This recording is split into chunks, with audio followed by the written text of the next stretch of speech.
Audio Jungle.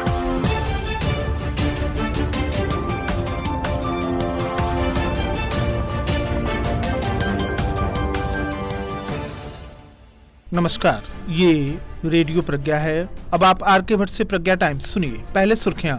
जिलाधिकारी ने निर्माणाधीन अंतर्राष्ट्रीय एयरपोर्ट के टर्मिनल बिल्डिंग की रखी आधारशिला। मुख्य विकास अधिकारी की अध्यक्षता में संपन्न हुई पंचायतवार समीक्षा बैठक। कार्य में शिथिलता बरतने वाले पंचायत सचिवों को लगाई फटकार। मनमाने ढंग से यूरिया की बिक्री करने पर रिटेलरों से स्पष्टीकरण तलब।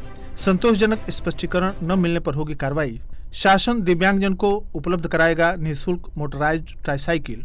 फूड सेफ्टी ऑन व्हील को जिलाधिकारी ने झंडी दिखाकर किया रवाना। पेराई सत्र 2020-21 के लिए किसानों ने कप्तानगंज को गन्ना देने की रखी मांग। और मनरेगा श्रमिकों के भुगतान में धांधली की शिकायत की हुई जांच। अब प्रज्ञा टाइम्स विस्तार से। कुशीनगर में निर्माणाधीन अंतर्राष्ट्रीय एयरपोर्ट पर टर्मिनल बिल्डिंग निर्माण के लिए भूमि पूजन मंगलवार को हुआ।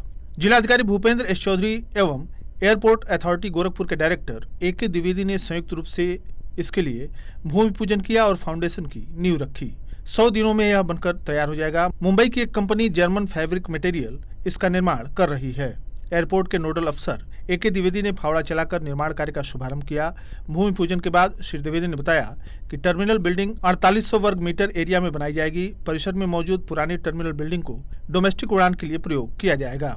नई टर्मिनल बिल्डिंग इंटरनेशनल उड़ान के लिए प्रयोग में लाई जाएगी। इस पर 26 करोड़ रुपए खर्च होंगे। इसमें 11 करोड़ रुपए बिल्डिंग निर्माण पर, शेष रकम साज सज्जा एवं सुविधाएं मुहैया कराने पर खर्च होंगी। कार्यदायी संस्था ने इसी के साथ निर्माण कार्य प्रारंभ कर दिया। बिल्डिंग का निर्माण कर रही कार्यदायी संस्था के लोगों ने बताया कि यहां केवल फाउंडेशन का निर्माण किया जाना है। जर्मन फैब्रिक मटेरियल से बिल्डिंग के अलग अलग पार्ट्स मुंबई में तैयार करने का काम शुरू हो चुका है। फाउंडेशन तैयार होने के बाद वह पार्ट्स यहां पहुंचा दिए जाएंगे। अत्याधुनिक तकनीक से बन रही इस बिल्डिंग के पार्ट्स को फाउंडेशन पर फिट कर दिया जाएगा। संस्था ने दावा किया कि वह 100 दिनों के भीतर निर्माण पूरा कर लेगी। करीब 600 एकड़ में फैले निर्माणाधीन अंतर्राष्ट्रीय एयरपोर्ट में 3 किलोमीटर लंबा और 80 मीटर चौड़ा रनवे, पूरे क्षेत्र का boundary wall, ATC building, fire buildings, power house buildings के अलावे पुलिस बूथ का काम पूरा हो चुका है। इसके अलावा बिजली की वायरिंग का भी काम लगभग पूरा हो गया है। टर्मिनल बिल्डिंग बचा था। 4800 स्क्वायर मीटर में टर्मिनल बिल्डिंग का निर्माण किया जाएगा, जिसमें 1200 स्क्वायर मीटर का कैनोपी होगा। यह बिल्डिंग सिंगल फ्लोर की होगी और इसकी लाइफ 35 वर्ष की होगी। अगस्त के प्रथम सप्ताह में ही इसका टेंडर फाइनल हुआ था। 30 नवंबर से इंटरनेशनल उड़ान की तैयारी हो रही है। भूमि पूजन के दौरान कसिया के ज्वाइंट मजिस्ट्रेट पूर्ण सिंह बोहरा, एयरपोर्ट के एजीएम, परिसर में अन्य निर्माण करा रही राइट्स एवं स्थानीय अधिकारी उपस्थित रहे। मुख्य विकास अधिकारी अन्नपूर्णा गर्ग की अध्यक्षता में ग्राम पंचायत सचिवों के साथ जनपद की ग्राम पंचायतों में चल रहे विकास कार्यों की ग्राम पंचायतवार समीक्षा की गई। समीक्षा के दौरान शिथिलता बरतने वाले पंचायत सचिवों को मुख्य विकास अधिकारी के द्वारा कड़ी फटकार लगाई गई तथा शासन की मंशा के अनुरूप विकास कार्यों को गति प्रदान करने हेतु शीघ्र अधूरे कार्यों को पूर्ण कराने के लिए कहा गया। मुख्य विकास अधिकारी ने स्वच्छता मिशन के अंतर्गत निर्माण कराए जा रहे शौचालयों के अधूरे पड़े होने पर कड़ी नाराजगी व्यक्त की, जिसको लेकर उन्होंने पंचायत सचिवों को चेतावनी देते हुए कहा कि जबकि आपको बार बार इस संबंध में अवगत कराया गया है, आपके द्वारा रुचि न लेने के कारण शौचालय निर्माण का कार्य अभी भी अधूरा है। उन्होंने 30 अगस्त तक अधूरे निर्माण कार्यों को पूर्ण कराने का अवसर दिया। साथ ही चेतावनी देते हुए बताया कि लापरवाही बरतने वालों पर सख्त विभागीय कार्रवाई की जाएगी। संचारी रोग नियंत्रण को लेकर सभी ग्राम पंचायतों में क्लोरोनेशन, सैनिटाइजेशन, फॉगिंग, एंटी लार्वा का छिड़काव प्राथमिकता के आधार पर कराए जाने के लिए कहा गया। जनपद में कुल 315 पंचायत भवनों के निर्माण का लक्ष्य है, जिसके सापेक्ष 20 पंचायत भवन के पूर्ण होने की स्थिति की जानकारी मुख्य विकास अधिकारी को दी गई और यह भी बताया गया कि शेष स्थानों पर कार्य चल रहा है। समीक्षा के दौरान सभी ग्राम पंचायतों में बनने वाले 1049 सामुदायिक शौचालयों के संदर्भ में पाया गया कि लक्ष्य के सापेक्ष 51 सामुदायिक शौचालय पूर्ण रूप से तैयार हो गए हैं, जबकि 448 छत लगने की स्थिति तक आ गए हैं। 148 सामुदायिक शौचालय के लिए भूमि उपलब्ध नहीं हो पाई है। शेष शौचालयों के निर्माण का कार्य प्रगति पर है। समीक्षा बैठक में जिला पंचायत राज अधिकारी राघवेंद्र कुमार द्विवेदी, डीपीसी नंदू मिश्रा सहित विभिन्न विकास खंडों के पंचायत सचिव उपस्थित रहे। जिला कृषि अधिकारी प्यारेलाल ने बताया कि उत्तर प्रदेश शासन के द्वारा उर्वरकों की बिक्री POS मशीन के माध्यम से जनपद के यूरिया उर्वरकों के टॉप 20 वायर्स एवं फ्रीक्वेंट वायर्स की सूची उपलब्ध कराते हुए जांच कराकर दोषी पाए जाने वाले उर्वरक विक्रेताओं तथा संदिग्ध नियमित फ्रीक्वेंट क्रेताओं के विरुद्ध उर्वरक नियंत्रण आदेश 1985 एवं आवश्यक वस्तु अधिनियम 1995 के अंतर्गत कार्रवाई करने की अपेक्षा की गई है, जिसके अंतर्गत विजय कुमार सुशील सेवरही, साधन सहकारी समिति लिमिटेड सेवरही, किसान गन्ना सहकारी समिति लिमिटेड रामकरणपट्टी सेवरही, किसान सेवा सहकारी समिति पचार कप्तानगंज, AIFFDC कृषक सेवा केंद्र मठिया खड्डा, स्वास्तिक खाद भंडार बाणीपुल कसिया, सिंह उर्वरक विक्रय केंद्र बहुआस मोतीचक, AIFFDC कृषक सेवा केंद्र सेवरही एवं हरिओम खाद भंडार देऊर चौराहा विकासखंड सुकरौली है।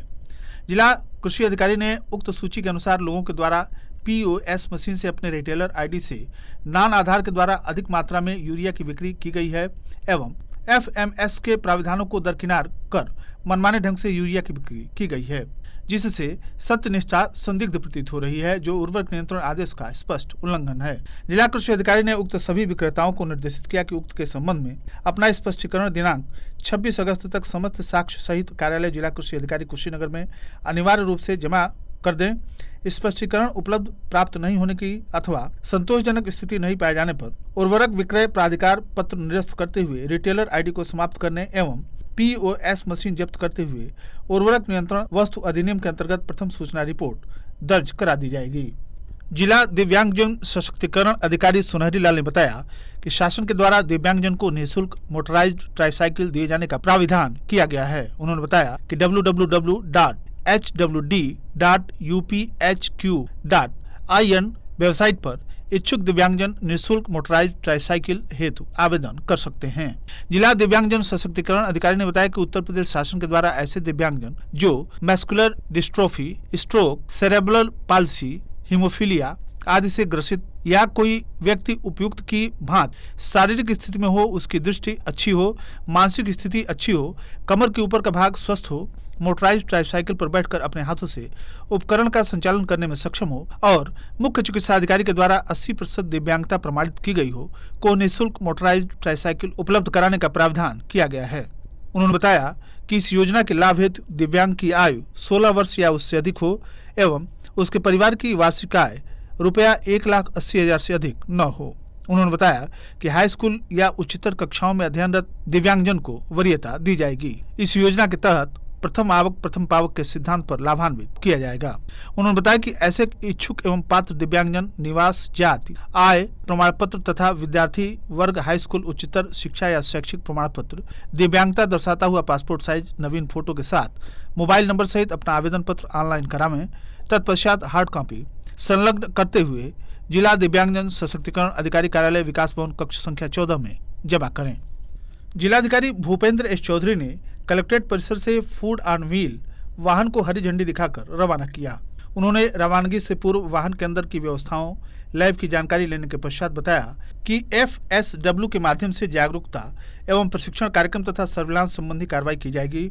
FSW के माध्यम से जागरूकता कार्यक्रम सहित खाद्य नमूनों की जांच करते हुए खाद्य पदार्थों में मिलावट के प्रति जागरूक किया जाएगा। उन्होंने बताया कि खाद्य सुरक्षा से संबंधित हाइजीन, सैनिटेशन, पैक्ड खाद्य पदार्थों में लेवलिंग आवश्यकताओं की जानकारी, न्यूट्रिशन संबंधी जानकारी, फोर्टिफिकेशन संबंधी जानकारी, खाद्य पदार्थों के रखरखाव संबंधी जानकारियां, खाद्य कारोबारकर्ताओं द्वारा अपनाई जाने वाली गुड मैन्युफैक्चरिंग प्रैक्टिस की जानकारी भी दी जाएगी। इसके अतिरिक्त तेल व्यापारी, दुग्ध व्यवसायी, मसाला व्यवसायी, ढाबा, रेस्टोरेंट संचालक आदि को उनके व्यवसाय से संबंधित समस्त विधिक तकनीकी जानकारियां उपलब्ध कराते हुए खाद्य कारोबारकर्ताओं के क्षमता संवर्धन का प्रयास किया जाएगा। अभिहित अधिकारी ने बताया कि फूड सेफ्टी ऑन व्हील के द्वारा बुधवार को पडरौना नौरंगिया खड्डा, 15 सितंबर को फाजिलनगर तमकुहीरा सेवरही तथा 6 अक्टूबर को हाटा कप्तानगंज तथा रामकोला में जांच तथा जागरूकता का कार्यक्रम किया जाएगा।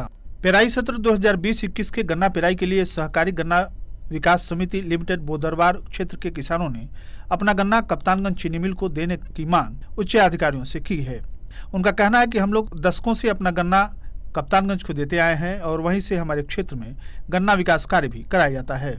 विगत पेराई सत्र में हम लोगों ने इच्छा के विरुद्ध पिपराइच चीनी मिल को गन्ना दे दिया, जिसने न तो हमें समय से भुगतान किया और न ही कोई विकास कार्य करवाया। अहम बात तो ये है कि बोदरवार समिति के दर्जनों गांव कप्तानगंज से सटे हुए हैं और वहां से पिपराइच की दूरी काफी अधिक पड़ती है, जिससे उन्हें ढुलाई मद में 15 से 20 रुपए अधिक खर्च करने पड़ते हैं, जिससे नुकसान उठाना पड़ता है। बोदरवार समिति से जुड़े सोढरा निवासी सीताराम प्रधान, तुरकहा निवासी रामनगीना सिंह, गोरख सिंह, बनकरार निवासी रामदास प्रधान, आद्या सिंह, मठिया निवासी मनोज सिंह, डोमरवा निवासी महेंद्र सिंह, भलुआ निवासी दिजेश मणि त्रिपाठी, पकड़ी ग्राम प्रधान श्री नारायण त्रिपाठी आदि का कहना है कि हम लोग अपने गांव से आवेदन लिखकर जिला गन्ना अधिकारी पटौना, उप गन्ना आयुक्त पूर्वी क्षेत्र देवरिया, गन्ना आयुक्त उत्तर प्रदेश शासन लखनऊ से अपना गन्ना पूर्व की भांति कप्तानगंज चीनी मिल को देने की मांग करते हैं। विकासखंड सुकरौली के ग्राम पंचायत अनंतपुर ग्राम प्रधान नंदजी यादव ने खंड विकास अधिकारी व सहायक कार्यक्रम अधिकारी मनरेगा को लिखित शिकायती पत्र के माध्यम से गांव में तैनात रोजगार सेविका के द्वारा मनरेगा के तहत गांव में कराए जा रहे कार्य एवं श्रमिकों के भुगतान में अनियमितता करने का आरोप लगाए जाने के संबंध में मंगलवार को गाँव स्थित पंचायत भवन के परिसर में विकास खंड के कर्मियों तथा एपीओ मनरेगा ने पंजीकृत श्रमिकों का बयान दर्ज करने के साथ ही उनका जॉब कार्ड भी खंगाला। श्रमिकों के अनुसार बताए गए कार्य दिवस और रोजगार सेविका के द्वारा मस्टर रोल में दिखाए गए मानव दिवस में भारी अंतर मिला। श्रमिकों के जॉब कार्ड की जांच में भी उनके द्वारा किए गए कार्य के अनुसार दर्ज मानव दिवस में अंतर पाया गया। जॉब कार्ड धारकों में राम प्रसाद, सोनिया, रामनिवास, हरिलाल, शारदा, लाली, कुसुम, रामगति, पारस निषाद, जयंती, सरिता, सावित्री, रामवती आदि ने बताया कि मनरेगा के तहत किए गए कार्य दिवस के सापेक्ष कम मजदूरी का भुगतान किया गया है। एपीओ मनरेगा अविनाश कुमार गुप्ता ने सभी श्रमिकों को बैंक पासबुक अपडेट कराकर प्रस्तुत करने के साथ ही रोजगार सेविका को एक दिन के अंदर गांव में कराए गए कार्यों व मास्टर रोल प्रस्तुत करने का निर्देश दिया गया। ग्राम प्रधान नंदजी यादव, एडीओ कृषि ओम प्रकाश सिंह, रामकृपाल प्रसाद एवं अन्य लोग इस अवसर पर उपस्थित रहे। मंगलवार को आई रिपोर्ट में जनपद के 103 व्यक्ति कोरोना से संक्रमित पाए गए। कुल 1001 संदिग्ध व्यक्तियों की रिपोर्ट प्राप्त हुई, जिसमें 898 की रिपोर्ट नेगेटिव तथा 103 की रिपोर्ट पॉजिटिव आई। इस प्रकार जनपद में कुल संक्रमित मरीजों की संख्या बढ़कर 2500 के पार 2593 हो गई है। मुख्य चिकित्सा अधिकारी डॉक्टर एनपी गुप्ता के द्वारा जारी प्रेस नोट में बताया गया है कि वर्तमान समय में 713 पेशेंट एक्टिव हैं, जबकि 1859 पूर्ण रूप से स्वस्थ हो चुके हैं। मंगलवार को आई रिपोर्ट में कसिया के 13, फाजिलनगर के 1, नेबुआ के 8, पडरौना के 4, सुकरौली के 14, हाटा के 15, कुबेरस्थान के 12, रामकोला के 8, खड्डा के 8, मोतीचक के 5, कप्तानगंज के 4, सेवरही के 2 एवं अन्य क्षेत्रों के कुल 9 व्यक्ति संक्रमित पाए गए। जनपद में अब तक 18 व्यक्तियों की कोरोना से मृत्यु हो चुकी है। मुख्य चिकित्सा अधिकारी ने बताया कि अब तक कुल 38,594 संदिग्ध व्यक्तियों के सैंपल जांच कराए जा चुके हैं। मंगलवार को 249 व्यक्तियों के सैंपल जांच के लिए भेजे गए। और अंत में सुर्खियां एक बार फिर। जिलाधिकारी ने निर्माणाधीन अंतर्राष्ट्रीय एयरपोर्ट के टर्मिनल बिल्डिंग की रखी आधारशिला। मुख्य विकास अधिकारी की अध्यक्षता में संपन्न हुई पंचायतवार समीक्षा बैठक। कार्य में शिथिलता बरतने वाले पंचायत सचिवों को लगाई फटकार। मनमाने ढंग से यूरिया की बिक्री करने पर रिटेलरों से स्पष्टीकरण तलब। संतोषजनक स्पष्टीकरण न मिलने पर होगी कार्रवाई। शासन दिव्यांगजन को उपलब्ध कराएगा निःशुल्क motorised tricycle. Food safety on wheel को जिलाधिकारी ने झंडी दिखाकर किया रवाना। पेराई सत्र 2020-21 के लिए किसानों ने कप्तानगंज को गन्ना देने की मांग। और मनरेगा श्रमिकों के भुगतान में धांधली की शिकायत की हुई जांच। इसी के साथ प्रज्ञा टाइम्स का ये अंक यहीं समाप्त हुआ। नमस्कार।